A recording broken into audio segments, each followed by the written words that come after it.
Good evening. Happy Monday evening. I hope you all had a wonderful weekend and a productive weekend, and I hope your week has started out great with today. As usual, we have a wonderful show planned tonight. I'm going to be talking about the health benefits of juicing, and specifically juice feasting.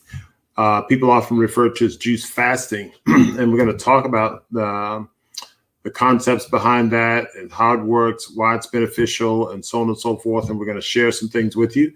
I'm going to bring on my co-host, Dr. Celeste Palmer. Hello. Dr. Palmer, how are you doing? I'm well. How was your day today? It was a good day. Kind of slow, but it was a good day.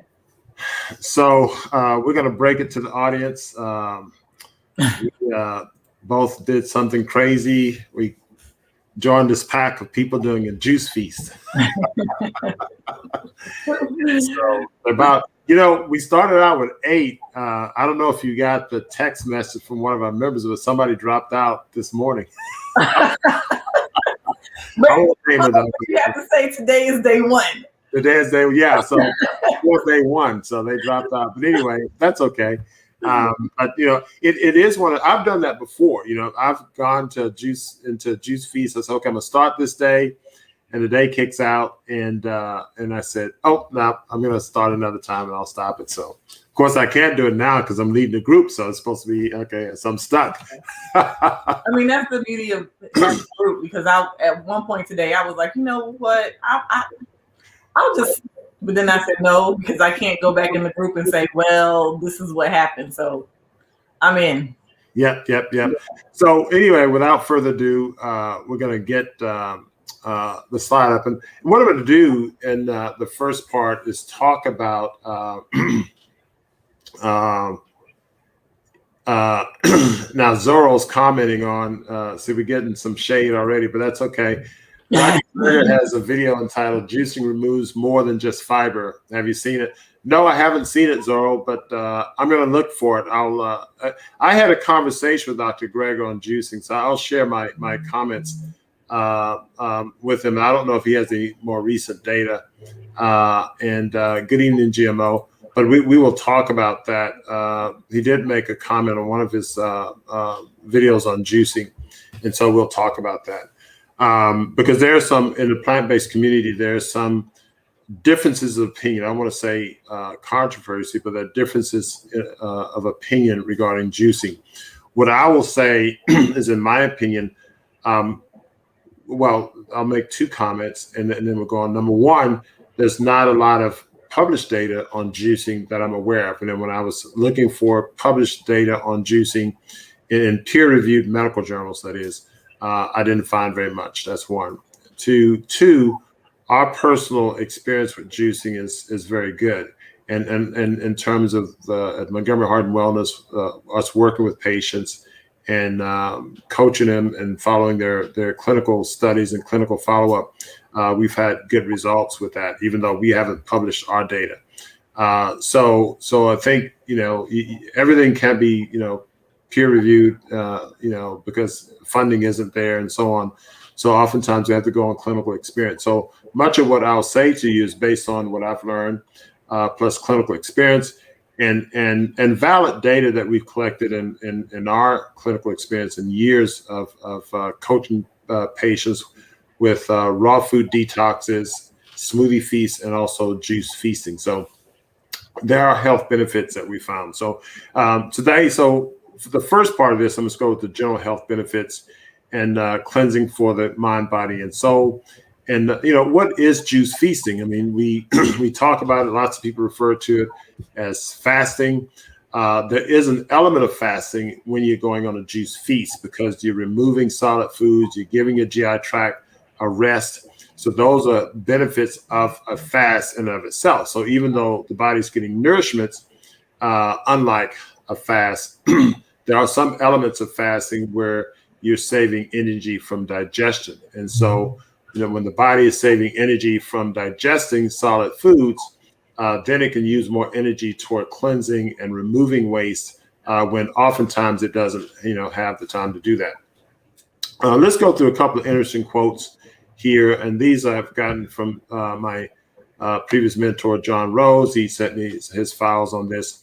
And these are some old paradigms of treating illnesses. These are some general things. So fasting cures disease, dries up bodily humors, puts demons to flight, gets rid of impure thoughts, makes the mind clear, the heart pure, the body sanctified, and raises man to the throne of God. So a pretty lofty statement there. But in essence, this Greek physician is probably being part philosophical, but some of that may be related to observation, putting demons to flight, people having mood issues and problems. We've seen depression improve with natural food detoxes, a juice feast, fasting could probably do the same thing, impure thoughts and the like. So there are mental issues and psychological issues that are impacted when the body is nourished properly or when toxins are removed from the body. So these quotes here, when you think of it in that context, are not so outlandish. The weaker the patient, the greater the need to do nothing. And yet it is precisely at such times that heteropaths, allopathic doctors, all cults seek to do the most.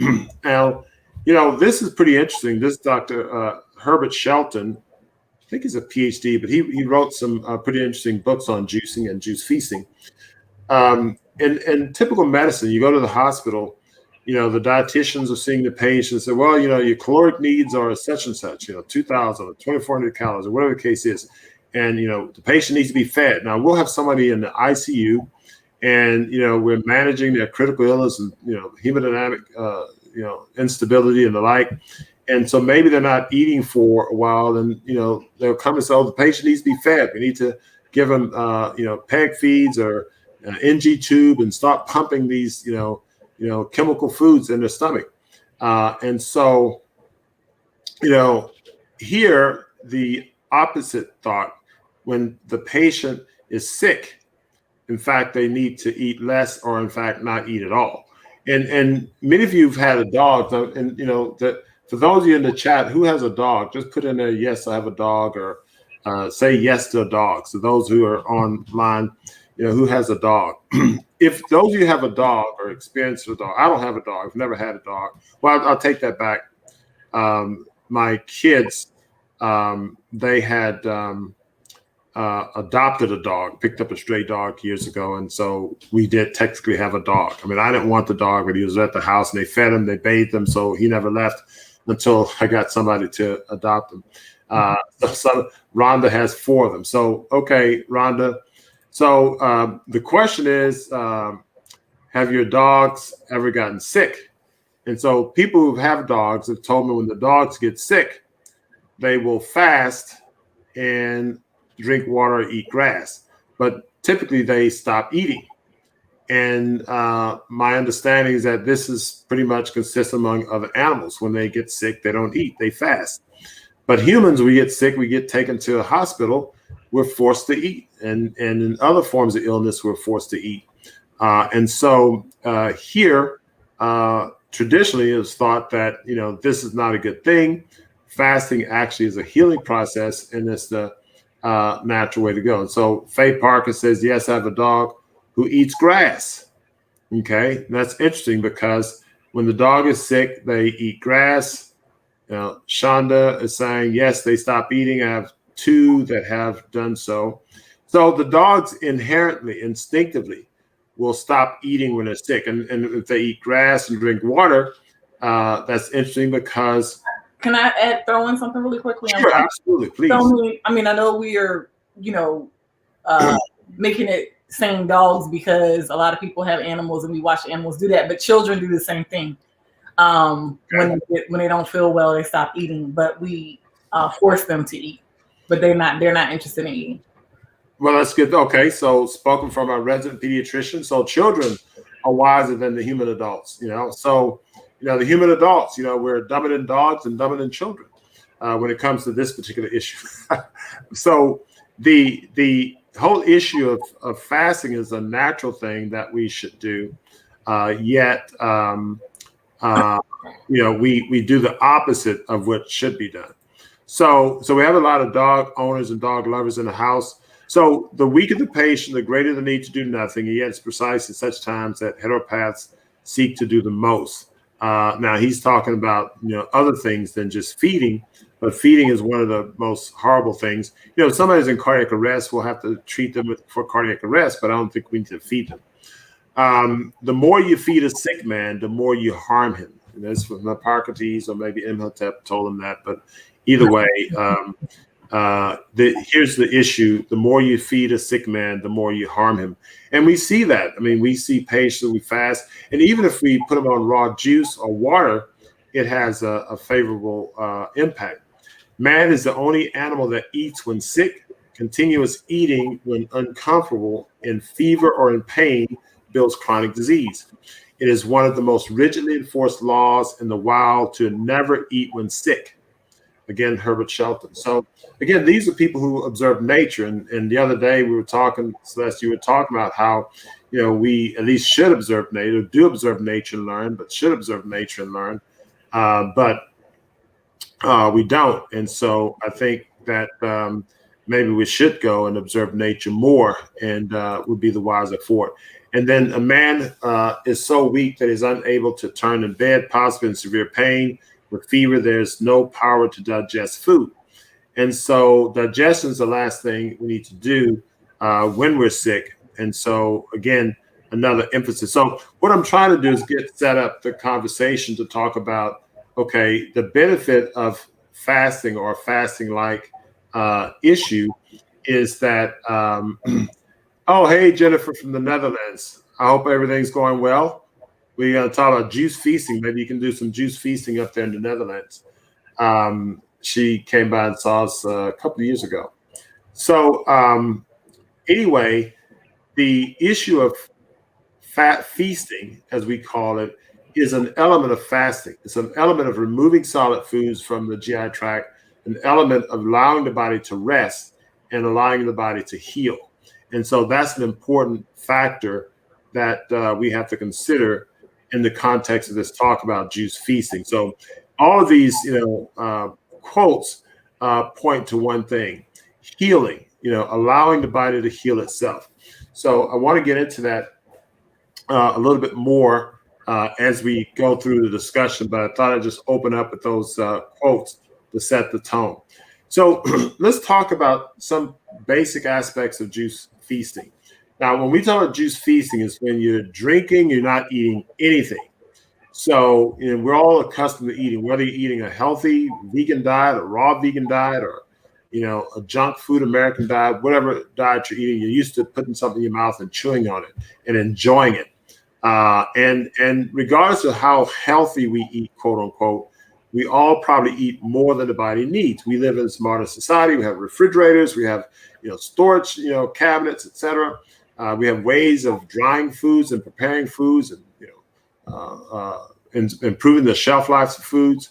So we are used to being able to eat on a regular basis because things can be stored up in our house. We don't have to leave our house, go into the pantry and get something, or refrigerator, get something, et cetera, et cetera. And if we do have to leave the house and it's only a short ride down the street or whatever, it's not when we were gatherers, you have to probably walk miles and find berries in the woods or whatever the case is.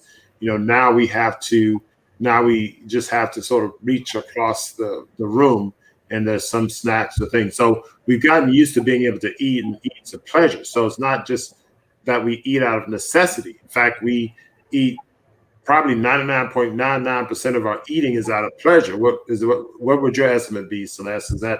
I think it's mostly entertainment. A lot of it's entertainment. And I think, take, for example, what happened here last week in Houston, I'm referring to for those who are not here, when it was, pretty cold in our houses. I know I didn't go downstairs but one time to get something to eat because it was just too cold. And then everything else was snacks. And it was more so just because, but, in a situation, or for example, when we travel, well, for me, because I like to do different excursions, like to stop at restaurants and eat take up too much time.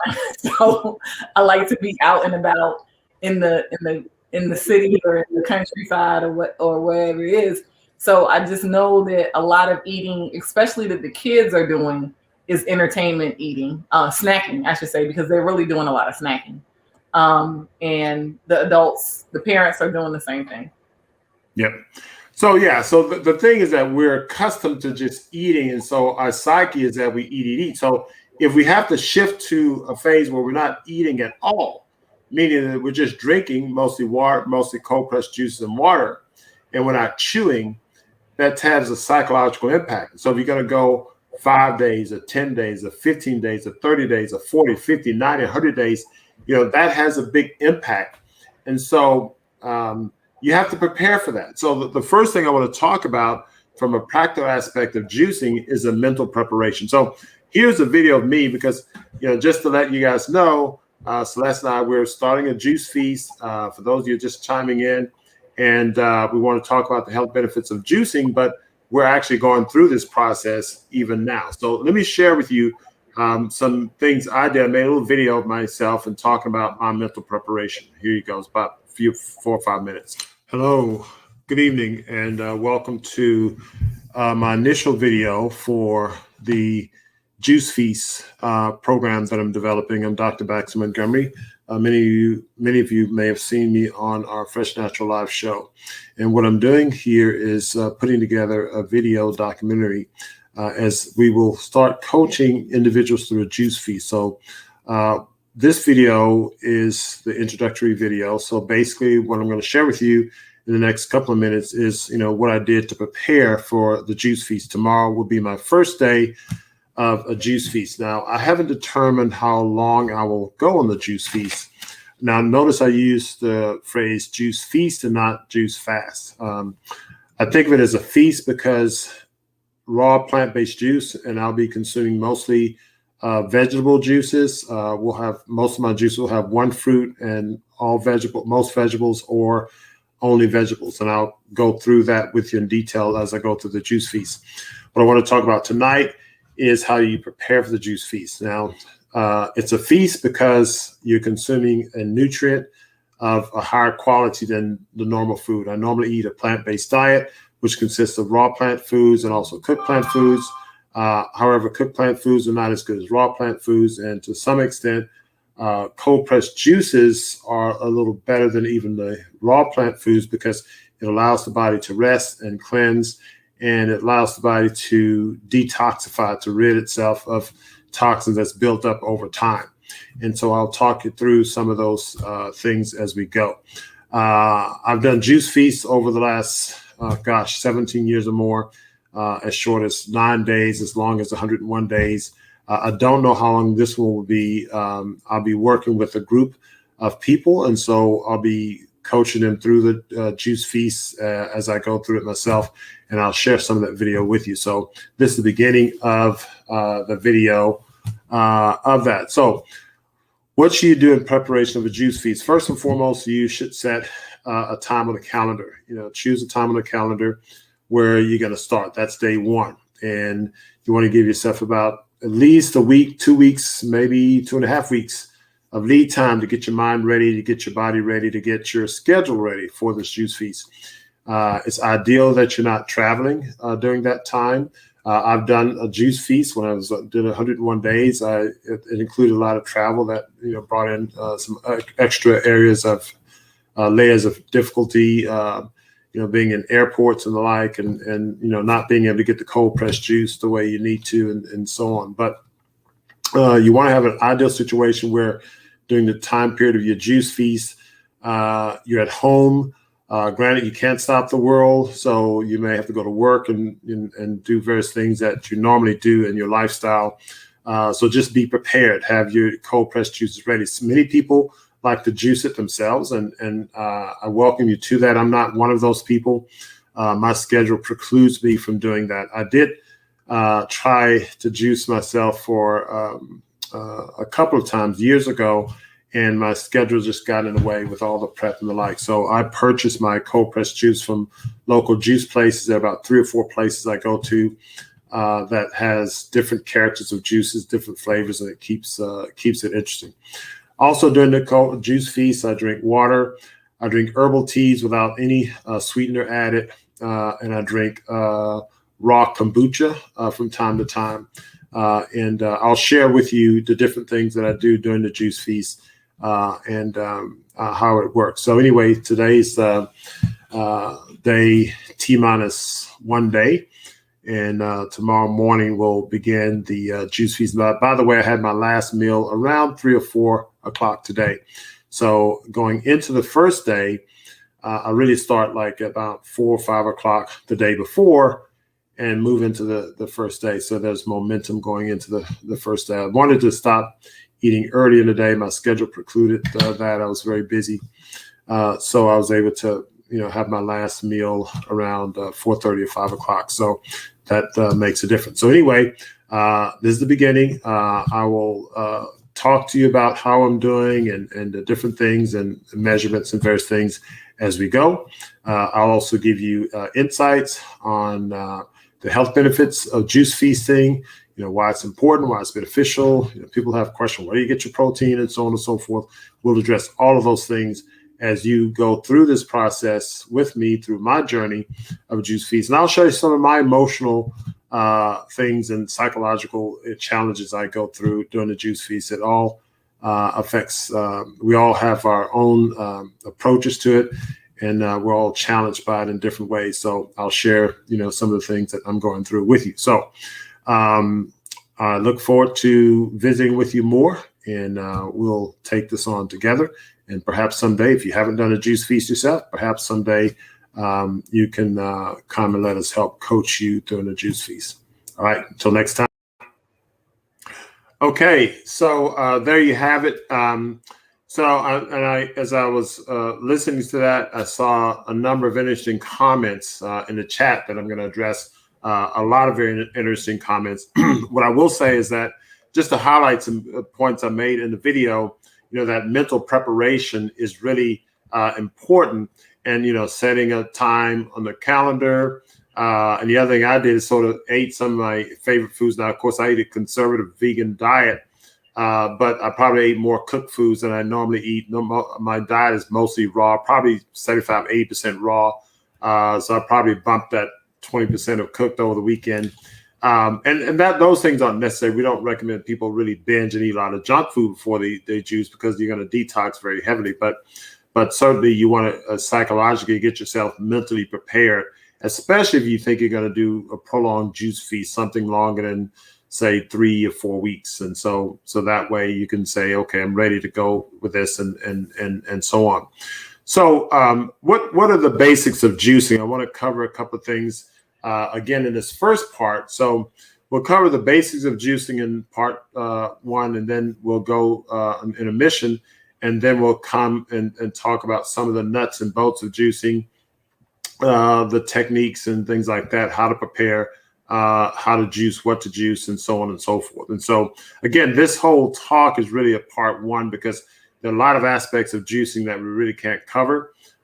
We do cover some of the details, but what I will share with you is that and I'll announce it, and we'll send an announcement out online, but we're going to have a new episode, a live episode for Montgomery Heart and Wellness Beyond the Script, and it's going to be a healthy lifestyle series. And so we're going to actually have people who are going through a healthy lifestyle program, on there, and we're going to be talking about our experiences. And so this Friday will be the first such episode, and I'll send out a program announcement this week.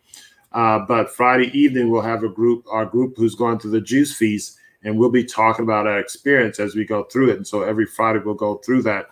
But so you'll get to see up close and in person people who are going through this process and get the experiential knowledge that they've gained by going through this process. So not only will we talk about the science and the benefits, such as during that show, I'll say a few blurbs about the benefits of juicing and various other things, but you'll get people's experience. And so what they're experiencing, what the benefits they're getting, and so on and so forth. And we'll probably talk about, a little bit about our person who gave up after the first day.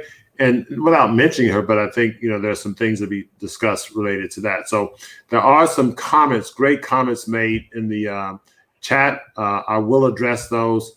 GMO asks, what 101 days, amazing. I need to interview for folks here in Huntsville for our wellness center. We can perhaps set that up.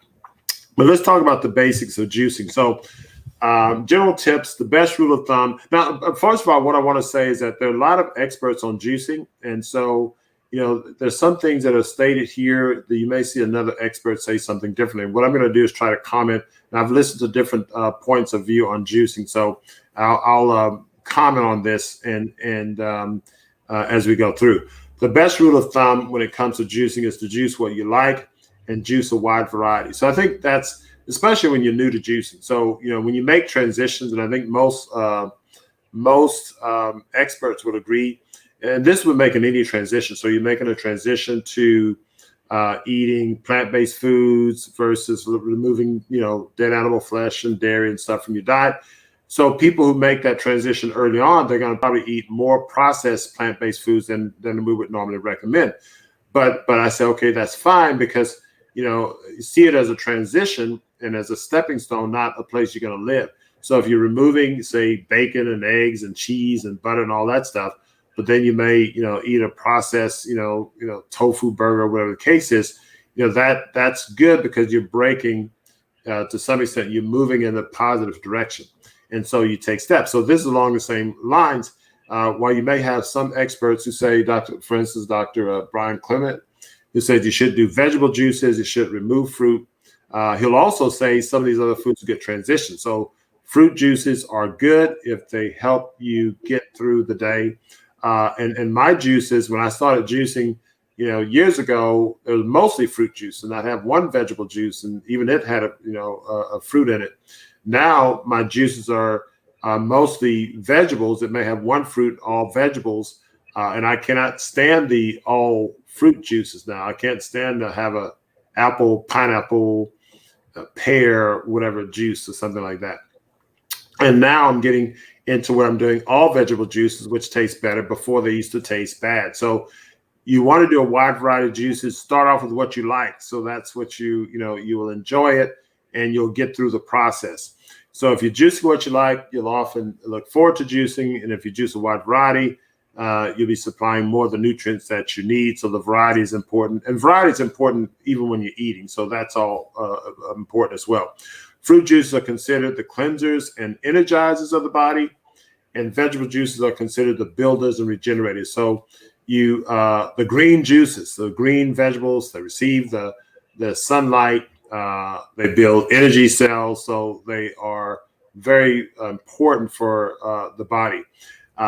Fruit juices are good. Now, Dr. Brian Clement doesn't like fruit and fruit juices because, not necessarily because fruit are inherently bad. When I've heard him talk about this, he'll mention the fruit that we're exposed to now are mostly hybridized, and they have lots of extra sugar and so on and so forth. So the hybridization of the fruit. So many of the fruits that we're eating are not, quote unquote, in their natural inherent state. And so you can have a problem with that. But either way, fruit juices can be beneficial. And we've had patients who do well with fruit juices, as long as you're mixing a lot of vegetable juices with it. And of course, you're giving your body a rest and so on.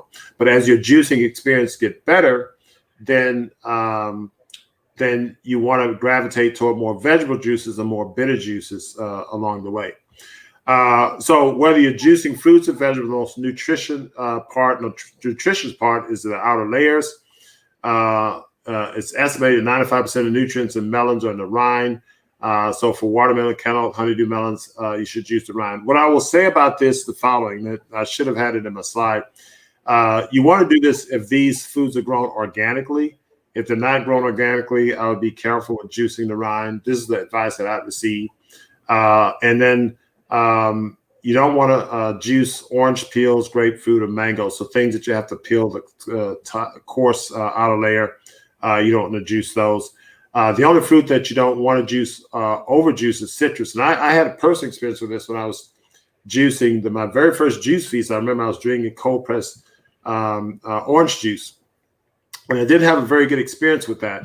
And it may not be for the reasons stated in this slide, but the orange juice and citrus juice I didn't do. I've done grapefruit juice, but for the most part, I stick with green juices and an apple. Right now, I do an apple plus green juice when I do have a fruit. Bananas and avocados, of course, don't have enough water, So you try to run them through your juices, I think you're going to have a big mess on your hands. So that's going to be pretty much the deal there. They quickly, and this is a slide. Hope you can take pictures of this. This just gives you a caloric breakdown. And one comment I'll make here is that when I was doing my first juice feast and I was drinking a lot, my mentors was telling me to drink a gallon a day early on and so on. And so I would tell him how much of what type of juice I drank, and he would sit and calculate the amount of calories. And there were days I was, getting 3,500 calories raw juice. And so you wouldn't think that you can get as many calories, but you can. And it really is energizing in terms of getting you going. And here's just a continuation of that table. So you can take pictures of that for reference for your next juice. So what I'll do is I'm going to take a break right here. We're going to come back and we're going to talk about some general benefits, basic rules and supplements. And I want to get to some of your comments in the chat room. So we're going to address some of the comments in the chat room, sort of open the floor for discussion to a certain extent. So why don't we wait for this little interim here, and I'll be right back.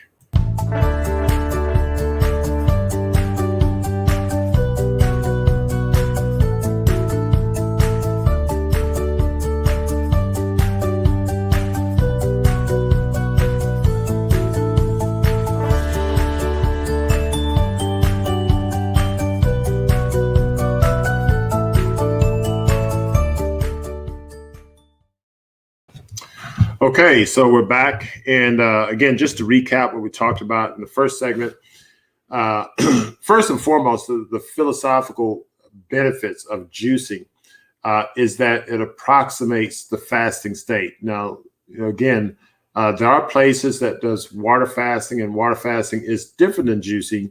However, there's similarities in the sense that you're removing solid foods. The GI system is allowed to rest.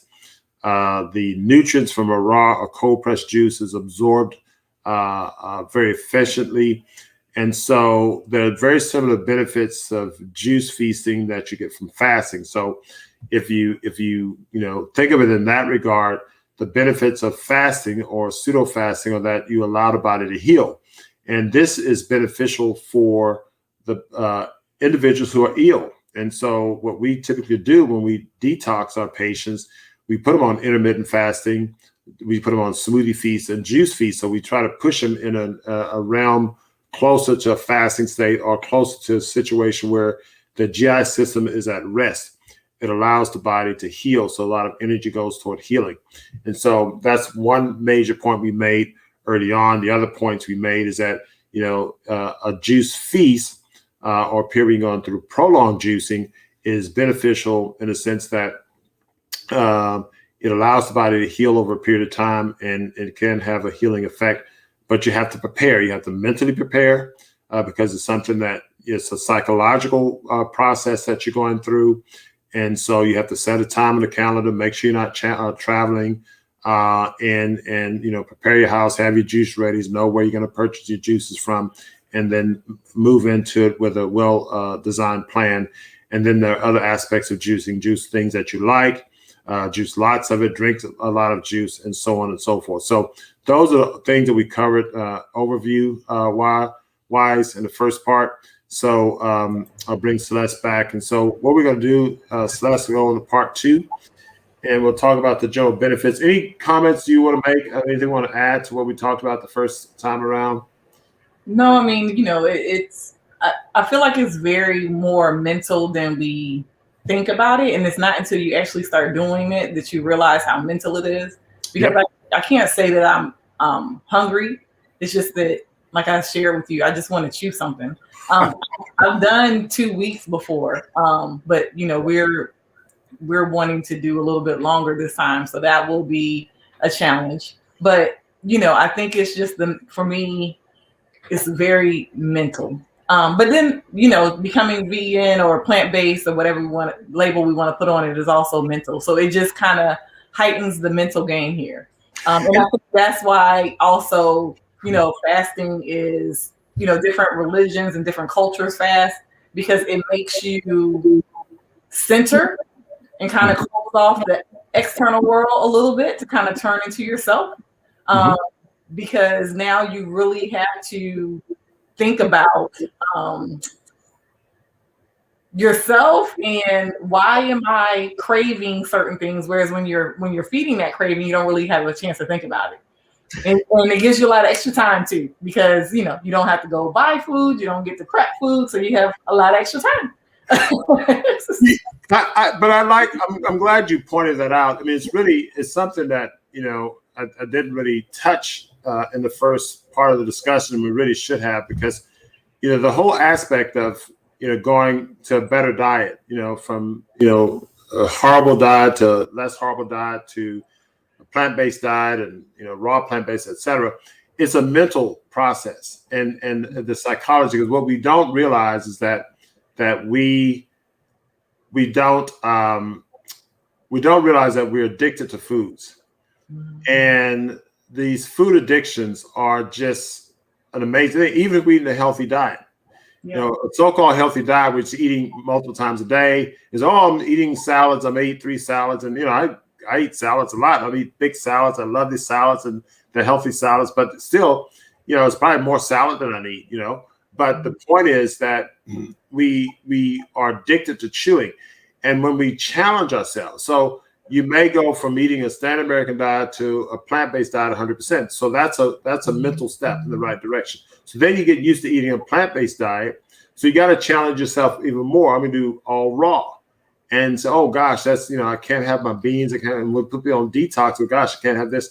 And yeah, but you do that for 30 days, but you challenge yourself to then your taste buds change. So you develop a desire for healthier foods and more nutritious foods. And so a juice feast is just a higher level of challenge. And when I started eating vegan, my introduction to a vegan diet was a 33-day juice feast. That was, I didn't go through, modifications and the other, just raw juice, 33 days. And I felt amazing. And so it was easy to eat a vegan diet after that. And it's like, okay, great. I have all these wonderful vegan foods, but I ate vegan junk food. And I went from feeling like Superman to feeling, hey, that's not quite the way I felt during the juice feast. And so every year I did a juice feast, and I would always notice that difference.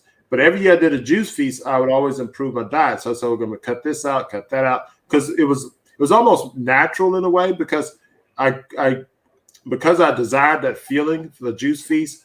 I was able to cut more things out of my diet, and I desired to cut more things out of it because it became more desirable. And so my want-tos were progressively changing. And that's why we tell people to do intermittent detoxes on a regular basis. It has a biochemical effect physiologically and biochemically on your body, but it also has a physiological effect on your mindset. And as Veronica says, taste buds are trainable, and it also helps train your taste buds. And of course, food addictions are what we're dealing with as well. So, these are things that we want to address. So I'm glad you pointed that out in a sense that this actually is a process, is a mental process, is a mental exercise. So it's not, don't think of it just, well, I just want to lose a few pounds and I'll get off the juice feast. No, challenge yourself, because mentally you're training your mind, you're strengthening your mind, you're strengthening your constitution, and you're breaking these addictions in a definitive way.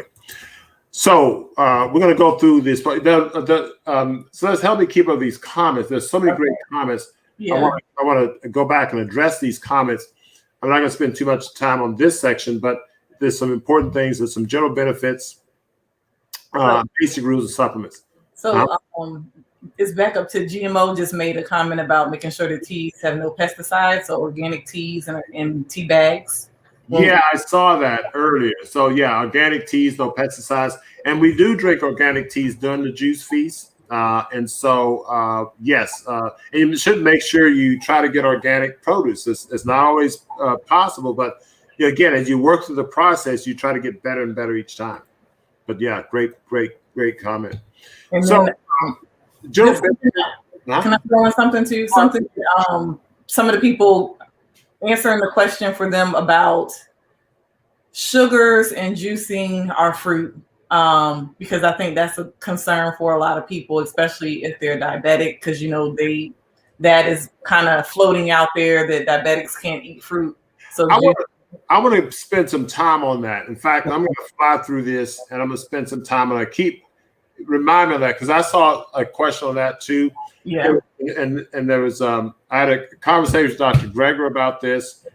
We have our own clinic experience. I've listened to Brian Clement's comments, and so I'm going to share my thoughts on that. But that's a very important question. I'm going to spend some time. In fact, it's probably more important these next few slides. But let me get through them since they're here.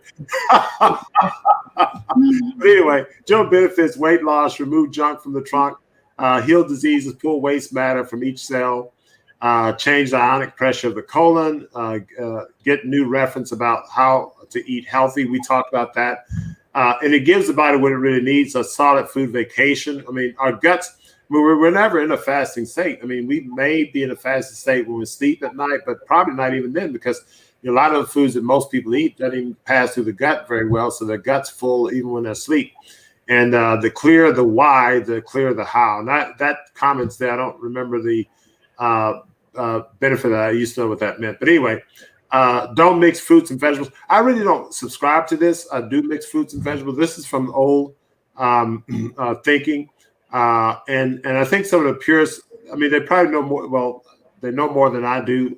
So it's probably beneficial to have vegetables alone and fruits alone. But, we've had a lot of patients do a combination and actually help you tolerate the vegetables, especially during transition. Basically outdated, as John Rose put it. Leafy greens are universal combiners, so you can strain the juice if need be, but even this is not necessary. At least chew the juice. Now, that's swirling around your mouth when you first put it in your mouth, and then track and document what you drink. Now, I'm not as good at doing this, but I think you should at least keep, some overall assessment of what you're drinking. We gave you that nutritional value. Try to track your calories, because if you did some basic tracking of what you're juicing and what you're consuming, it gives you some overall idea of how you're doing. And if you go back and do it the next time, you have a frame of reference. A gallon a day is a rule of thumb, and that's what I use. And I got this from my mentor, John Rose. And early in the juicing, you want to drink more. You want to flush your system out. As you get into the longer days, 30, 40 days or whatever, your stomach starts to shrink, and it's harder to drink that much. But you want to try to drink as much as you can. If you're active, 2 gallons a day. Now the first week on the juice feast or any detox, you're going to be weaker. So if you're exercising, you can continue to exercise, but don't expect your energy level to be as high. So you may want to take it easy. I'm exercising this week, and I'm anticipating not having as much energy, but I still push on. But once you get past about day 15, your energy level skyrockets. So when I was doing the juice feast of like days 50, 60, 70, I was just through the roof, and I had more energy. I wasn't sore. So the juice feasting is very beneficial, especially when you're cleansing your system, you're hydrating.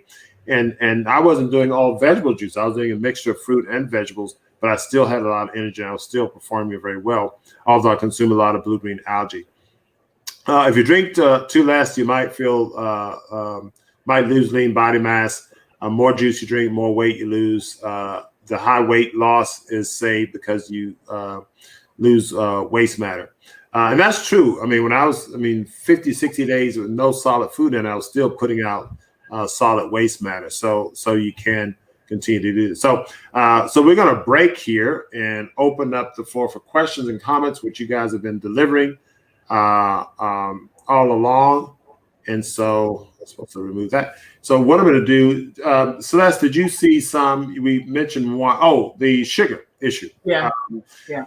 So the issue with sugar, here's my take on it. And I think gurus like Brian Clement and my mentor, John Rose, they know what they're talking about.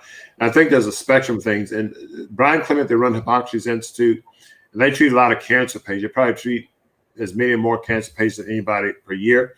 The Oasis in Austin and San Diego may treat a lot of cancer patients too. But But certainly, cancer patients are cancer. Cancer is kind of a funny animal, unlike diabetes, heart disease, et cetera. It's probably caused by multiple factors more so than diet. So diet may contribute, say, 60% or 70%, maybe some people more than others.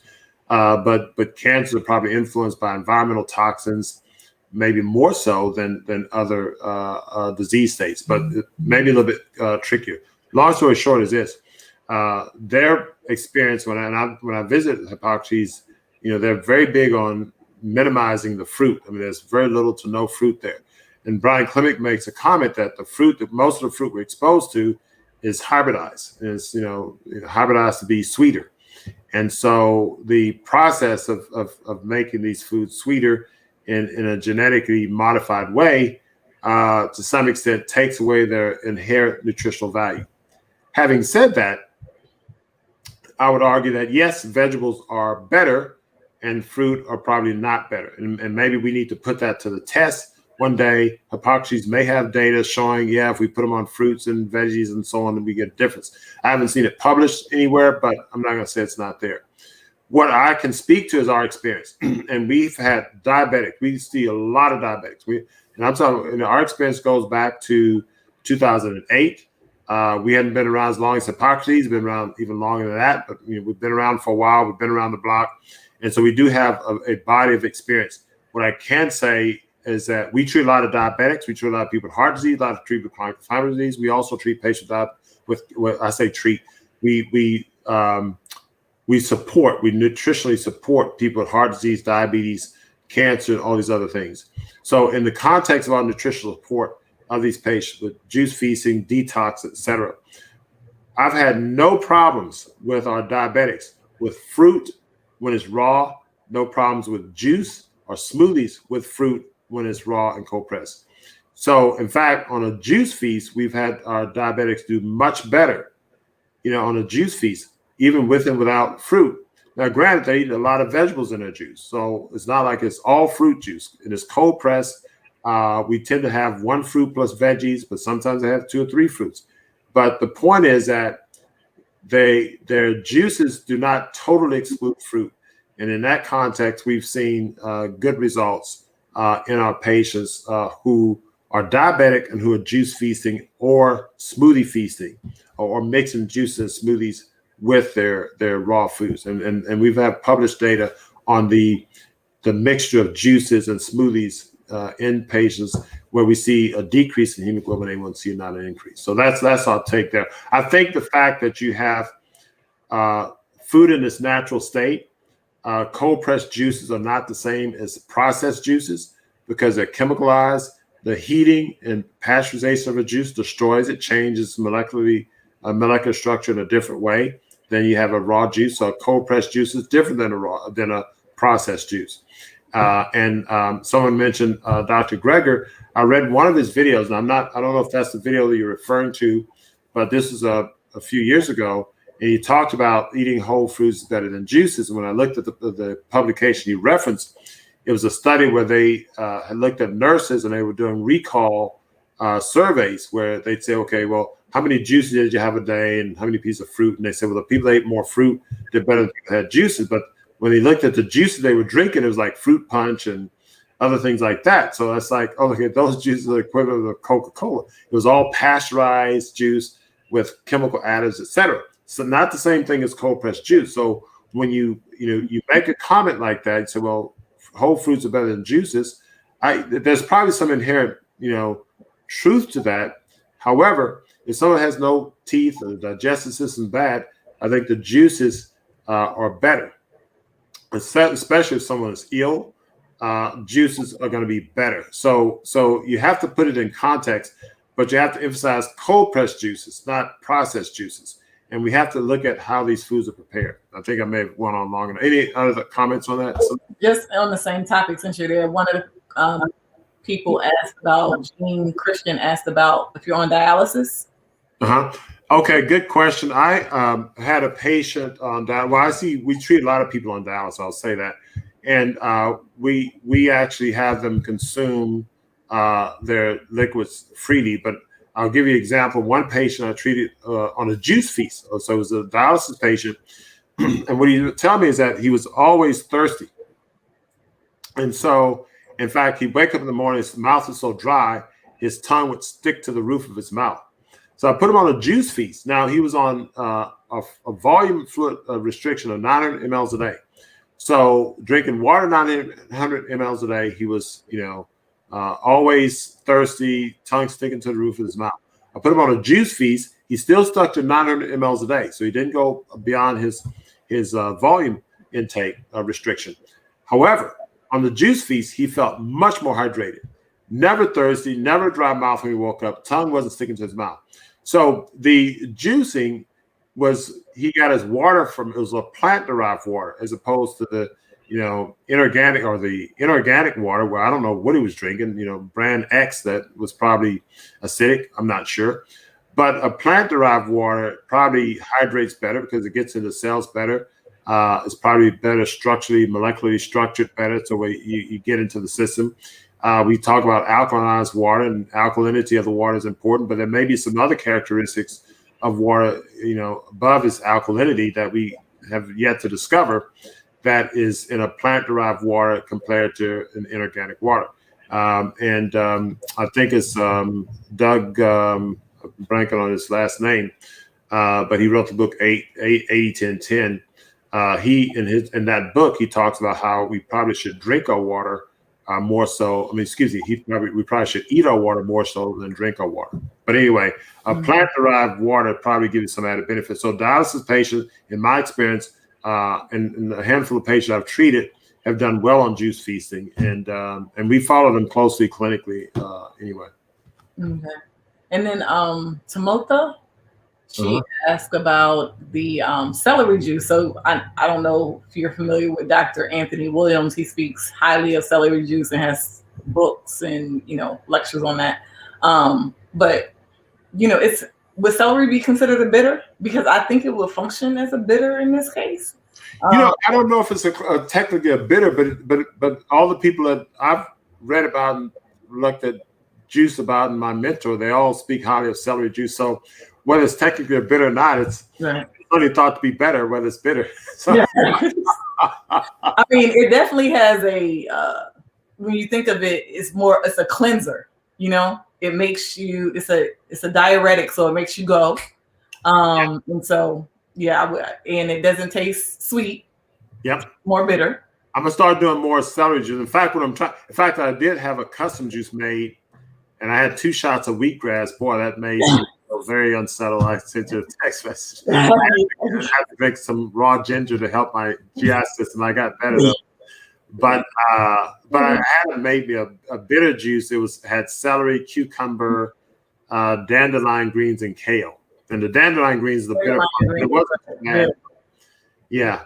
But see, I'm doing that so that if I do just the celery chew-cum, that would taste sweet. Mm. So what you want to do, and what I'm trying to do is consume more bitter juices, etc. Faye Parker, Cheryl juice gets in the bloodstream 15 to 20 minutes. I don't know the specifics on that, but certainly it's absorbed very easily and very rapidly. And so I think it's something that it's probably true, if not faster. Any comments on that? What was that? How fast it gets into the bloodstream? Yeah. I don't know the actual numbers on it. Any? Let me know if you see any other comments. I do see something down here, but that's kind of keep going down. I think it was Shonda. Okay. Just Bernadette's talking about Dr. Batista, Dr. Walsh, Black American plant-based physicians, and a Friday evening YouTube broadcast. Yep, we actually had Dr. Batista on the show a while back. I'm sorry. Let me know where I'm going. Keep going. So she on at 7:45.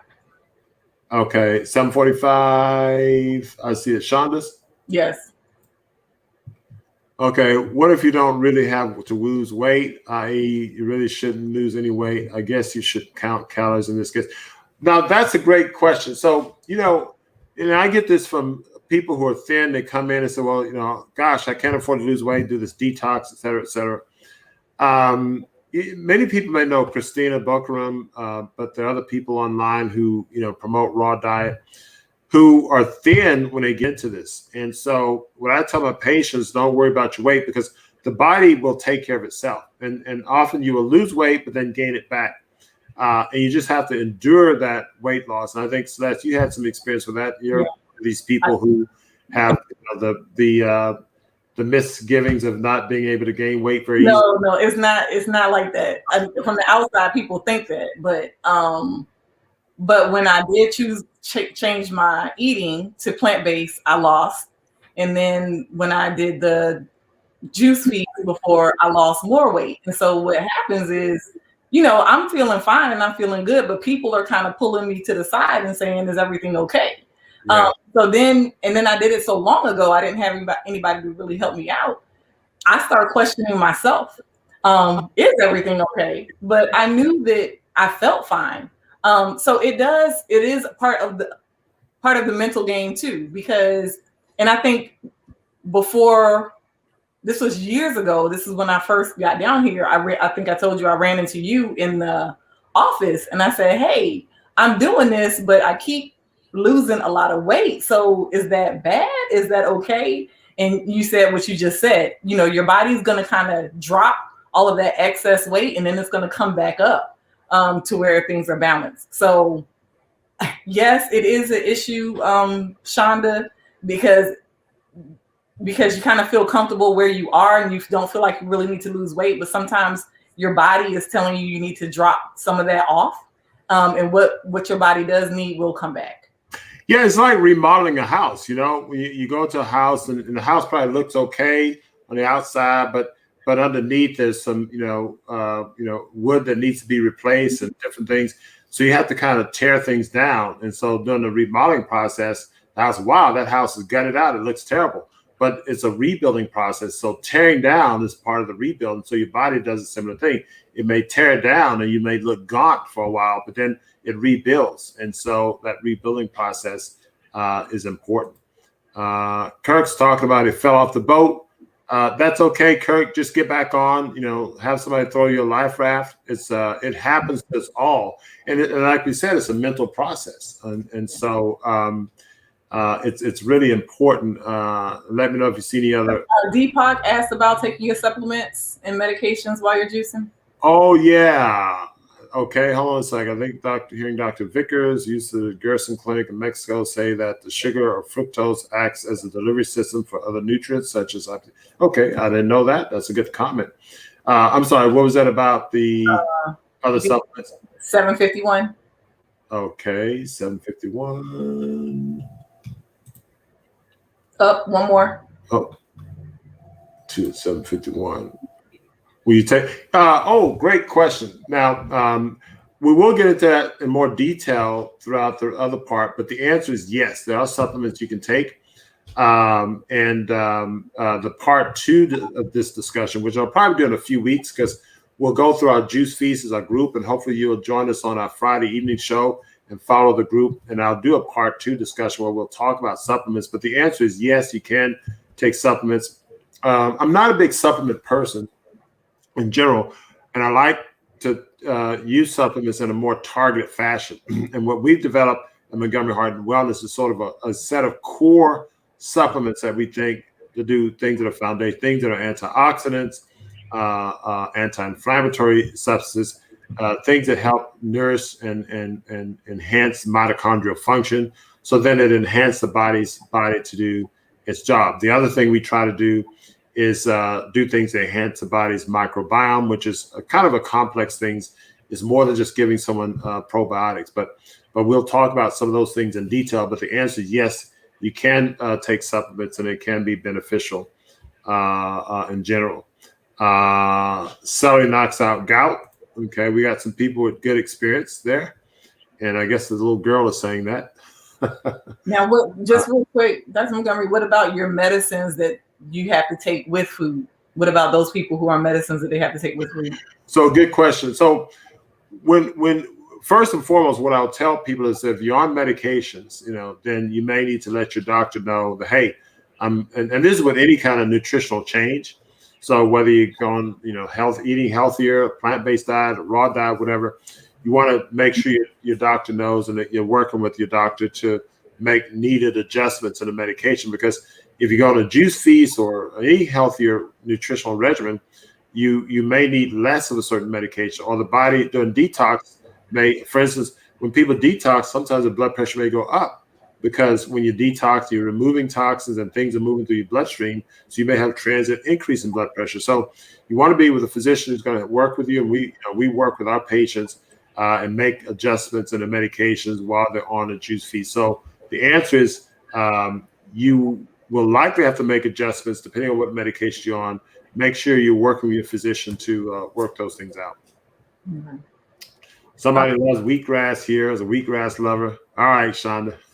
I'm gonna develop a love for wheatgrass. I'm gonna keep taking the shots and getting sick until I don't get sick anymore. I didn't really get sick. It just kind of made me feel yuck. I took two ounce shots because I saw a video of Brian Clement today say two ounces twice a day. So I'll just take my 2 ounces together. So I know why you do the twice a day. Anything else? Let's see. It's two more things I saw. The difference between bitter and sweet juices. Dr. Virginia. Okay. Oh, yes. 755. Yeah. So, we're going to get into, we actually did a lecture on bitter foods in general. What I'll say to that is the following. There are different receptors in our body, and bitter foods stimulate certain receptors. And there's probably a balance that needs to be had, but bitter foods stimulate certain receptors in our body to enhance certain biochemical and biological functions. I don't think all of this is fully understood. The other thing is that sweeter foods are tastier, probably good for calories. We tend to eat more than we desire them more. But I think the sweet foods that we consume now are too sweet. And as some people have alluded to, they've been genetically modified, and the caloric intake goes up, and so it becomes a problem. Yeah. Sean is my BMI is 18. The lowest BMI on the scale is 17, so you got at least 1 point to go. But I think if it dropped to 17, I don't think it'd drop below 17. You would build back up. But again, if you have issues and it might be beneficial for you to be coached by somebody. So we'll be talking about our healthy lifestyle series this Friday, in fact. Yeah. Use your boot camp as a guide when doing juice feasts year after week. Year after week, solid BM cease. Is this common? Solid BMs can cease on the juice feast. You may need help with a smooth move tea to help move things through. Also, drinking more volume helps move things through. So all of these things are important on a juice feast, especially when you're not putting in solids. One thing I do is I'll get some coarse, maybe 3 to 5 coarse salt crystals or pink salt or some other type of natural healthy sea salt, and I'll put it on my tongue and I'll drink the juice with that. It creates like a go lightly type effect with the electrolytes from the salt, helping pull things into the gut and moving your bowels. So down the road, it does. You want to have at least a bowel movement a day, so you want to be drinking a lot of juice, but it can have an effect because you're not putting solids through. That doesn't mean there's nothing there to move out. And then Deepak asked about recommended juices. Do you have any recommendations? Gosh, I'm not since I buy mine. I haven't kept up with the juices. I've used the Breville juicer in the past, the Jack LaLanne juice in the past. These are centrifugal juices, and so I think any juice is okay if you're drinking it right then and there. But the green, the other one we used to have is I think it's called the green juice or the green something. It's has magnetic metal plates on the grinders, and so it's not a centrifugal juicer, but it's what do you call it? I'm blanking on the term, but basically it's a grinding type juice, and so masticating, yeah. And so it doesn't oxidize the juice. So something that's masticating or pulverizing is going to be better than a centrifugal juicer. And so that's the general type of juice, but I haven't kept up with the juicing types. But you know what? Celeste, help me make a note of that.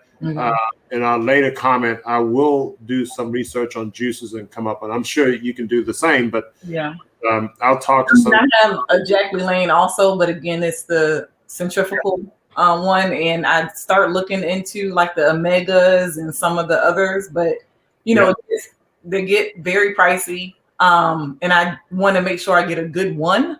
So I'm not saying, oh, I should have gotten this other one. So. And if you're new to juicing, I would recommend getting something inexpensive and trying and seeing if you're going to really juice. And so if you're good at juicing, you're able to do it, you get your prep technique down, then you can escalate to something more expensive. Once you get into this whole game of juicing, you become like a juicing king or queen. But I would say, and for those also, one comment I'll make as we get ready to sign off is that I would recommend that if you're starting a juice feast, two things. One, plan to go more than 7 days. If you just go 3 days, I hope people do 3 days, 7 days. I mean, it's not against the law necessarily, but the 7 days, you're probably detoxing most of all of that time. And so when you come off, you're going to feel bad and you won't feel the benefits of juicing. I would say try to do at least 15 days. I mean, I would even recommend 30 days.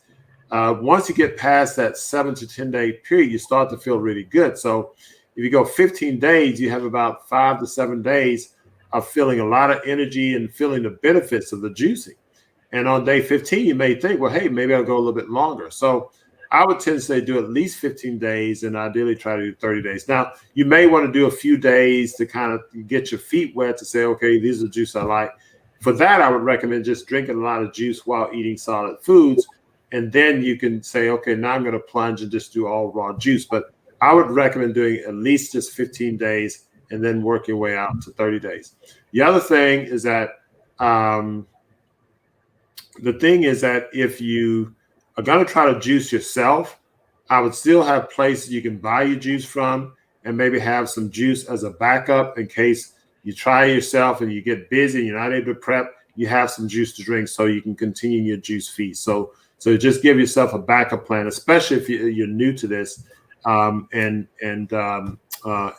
going to help. So there's a lot we can say on juicing. We're going to continue this conversation because I think juice feasting, and we'll talk about smoothie feasting. We'll talk about different mechanisms of detoxing, and we'll cover a lot of health lifestyle series. I know we're about to finish up, but we just to clarify so people understand that for tonight, because it looks like Nikasi asked about the difference between juicing or blending.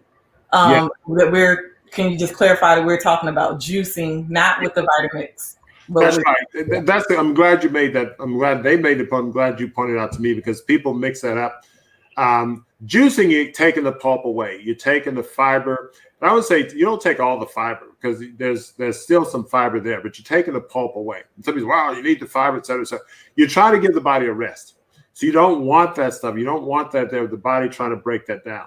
So you want to nourish the body and rest the body at the same time. It's sort of like giving an intraoral IV. And so you're getting the nourishment, the nutrient, you're getting protein, you're getting, other forms of calories, sugars, amino acids, you're getting electrolytes, you're getting all sorts of nutrients in the system without the body having to work and break things down. So you want to remove the solid stuff. So the colon, the intestines, the largest, small intestines are not working, stomach's not working. You're just absorbing the nutrients. And there's a benefit to that because you want the body to rest. And the less energy is spinning toward that, the more energy is spinning toward other things, healing, detoxing, cleansing, and the like. And so that's an important thing. And it's really, really important for people who have, irritable bowel, inflammatory bowel, and various other things. But even anybody without those conditions, you want to heal the body. So you want to juice, which is to extract the pulp, and the blending, you put it in the blender, the pulp and everything is there. And it may look like it's all liquefied, but you still have the pulp there. Some people do that and then strain it through a cloth. It's probably better to just have a juicer and extract it and just drink the juice. It's a completely different. Now, we do have detox where you do the smoothies instead of the juice. And so that's another thing, it's another topic. But Juice feasting, in my opinion, is better because you allow total rest of the GI system, and there are other aspects of the pulp that's there. So I'm glad you pointed that out. Let's see. Keep talking about this. I was wondering about the same question. Great. Anyway, well, what we're going to do, thank you guys for, we went over, this was a great discussion. I love the questions and comments made up. We will talk more about this. The purpose of this show is to give you tools to help improve your health overall. And we're going to share our experience through this as we go through the process, and give you some insight, not only from the scientific standpoint, but from our personal experience and the personal experience of other people. So I will do a special show announcement, but this Friday, it's going to be 7:30. It's going to be a show on a healthy lifestyle series, and we're going to be talking about juicing, and you're going to meet some of the other people who are in our Juice Feast group, and you're going to hear their experiences directly, and I think it's going to be very educational. So until then, we'll see you, and I'll see you backstage, Celeste. Again, as usual, this has been a wonderful show. I certainly enjoyed a lot, and I learned a lot from your comments, as well as got a lot out of your questions and the like. The important thing to realize is that when we talk about these things, a lot of people say, "Oh, this is extreme. This is extreme. It's too extreme." In my greater than 23 years of practicing as a cardiologist in the world's largest medical center, I can talk to you about a lot of things that we do that are extreme. For people who have, minor illnesses or major illnesses, I've got a patient in the hospital now. We're going to talk about doing some extreme things, to try to improve her overall health. So we do things extreme on a regular basis for sickness. So we should probably, consider doing things that are at least mildly extreme to maintain our health or to keep us from getting to that severe, condition of needing surgeries and procedures and having parts of your bodies chopped off. So it may seem like it's an extreme thing, but clearly it's something that I think is necessary and beneficial in a sense that we benefit from these things, and something that seems extreme the first time you do it isn't so extreme the second time or the third time. And if it becomes part of your lifestyle integration exercise, it actually becomes a health benefit, and it becomes part of your normal thing. And it helps break a lot of habits of eating bad food, eating too much, and that type of thing. And it's something that we can all benefit from. And as you get older, you want to get better in terms of what you do and how you nourish your body. You want to try to do things to improve your health, be on fewer medications, rely on surgeries less, et cetera, et cetera. So that's my take on that. But we will be talking about this topic more as we talk about other things. But until next time, I want you to keep it fresh, natural, and live.